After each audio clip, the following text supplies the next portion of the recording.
But you missed something that you need to go back and watch. I know you've got it on one of the many DVRs there in Last Manor. Drew McIntyre not only is, for whatever reason, now one of the best interviews to goddamn business. Just out of nowhere. Remember, we were like, 2 years ago, get him off the screen. Tell him to shove that goddamn phony ass Spencer's gift sword up his ass. Fake ropes, boring ass motherfucker. Yeah, when Vince had an interest in him. Well, now don't put it that way. No, when Vince had an interest in a top guy and all of a sudden started putting words in their mouths and all of a sudden everything became unnatural, it's hard to get behind that person. You got to end up putting things in their mouths. You've got to be careful with the wording here. You got a dirty mind. Vince behind a guy. Vince putting things in his mouth. No, you see, it's salacious and it's on purpose. It wasn't on purpose. It happened. It was happenstance salaciousness. It was serendipitous salaciousness. I don't know about serendipitous. I don't know who this benefits, but is this the most verbally literate wrestling program on the air that still makes absolutely no sense? What I'm saying to you is, Drew McIntyre was all those things, right? And now he's the best promo on the fucking show.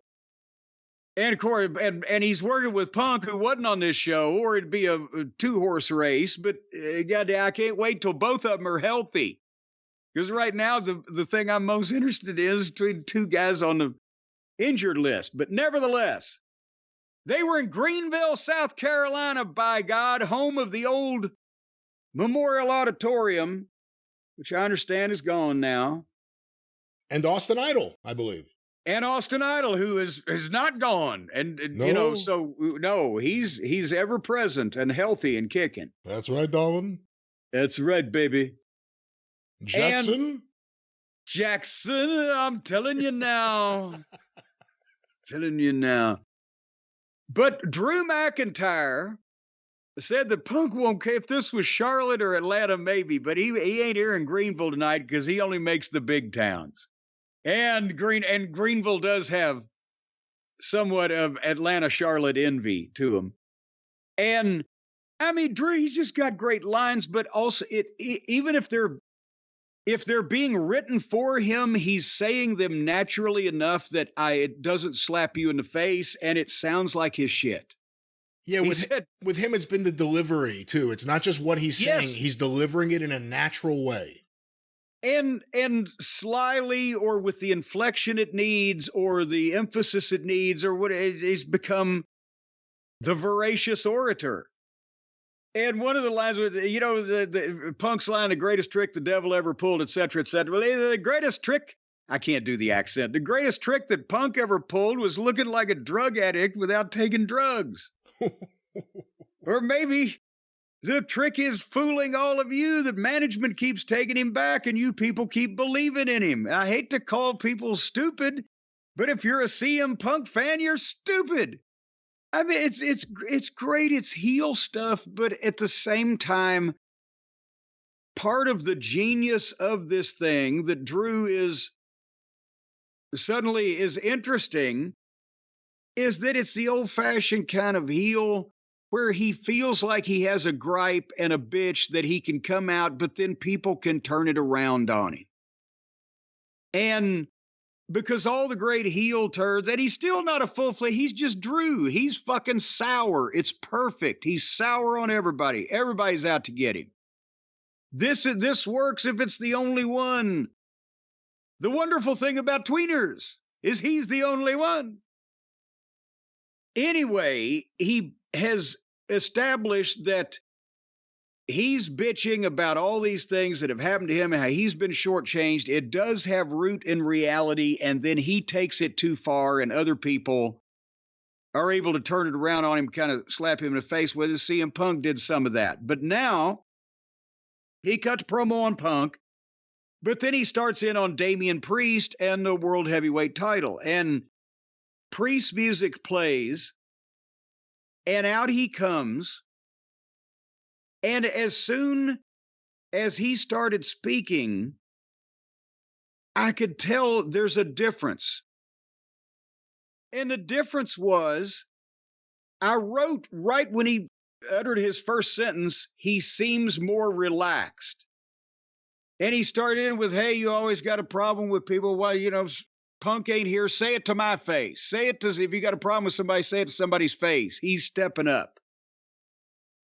And Brian, that's why I say you need to see this, because what we've been wanting from Priest, more of the cool Scott Hall part of the, kind of Damian Priest, Razor's Edge fucking thing, instead of the, what did the fans on Twitter call it? The gay Undertaker cosplay thing. Damian Priest showed personality in this. He was laughing and joking a little bit. They had a couple of quick comebacks back and forth that you could tell was a wink, wink, that they came up, drew off of the people's chant, and Damian came back at him. And Priest was more relaxed, and he told the story as a complete. It was a babyface promo, but it came from a guy with a deep voice that stood up, and he was as tall as Drew McIntyre. And it wasn't pandering babyface. It was logic, common sense babyface. When Drew says, you deserve all the success you've had, Priest, but not being the world champion. It needs a man to make the title. And you couldn't beat me, so you had to use the briefcase. Priest says, you blame everybody else. Why don't you look in the mirror and blame that asshole? And they didn't bleep asshole or try to. So they obviously got it approved. And he told him, you stopped me from cashing in on Seth Rollins. You even said, wait and I'll beat Seth Rollins. You can cash in on me. That's what I did. You made CM Punk more important than the championship you just won, or you could have held hands with your wife and walked off with her, but you got your ass kicked by a one-armed man because you made him more important than the title or your wife. So you want a title shot, you got it, but if you call me a paper champion, you're going to eat those words. And then he flipped the fucking microphone down on Drew McIntyre and walked off. That's what we've been waiting to see out of Priest. And is it just that somebody finally said, go out there, and instead of acting like the reserved one that's, in the team meetings, that's, blah, blah, blah, go out there and be a little bit of a wise ass this fucking guy and be yourself. I don't know, but it was that. He looked like he belonged there finally. You know what I mean? I'll see. I'll go back and watch it because, it's kind of make or break time for Priest. He needs to loosen up. Not to say he has to change his character and all of a sudden tell jokes or anything, but he feels very stiff in a lot of things. So if they can get past that, good. They've got the belt on him, so they got to do something now. Now's the time. He looked like he belonged here. It was perfect. I think he also, to be honest, with Rhea out and Dominic out, both of them hurt and maybe moving a different direction anyway, I just think the Priest needs to be a single away from, let Finn and JD be the team that they're being, and Priest needs to not be in the group when the other star attraction of the group is out for who knows how long. But this was Priest's best promo and the best thing on the show. And then, boy, howdy,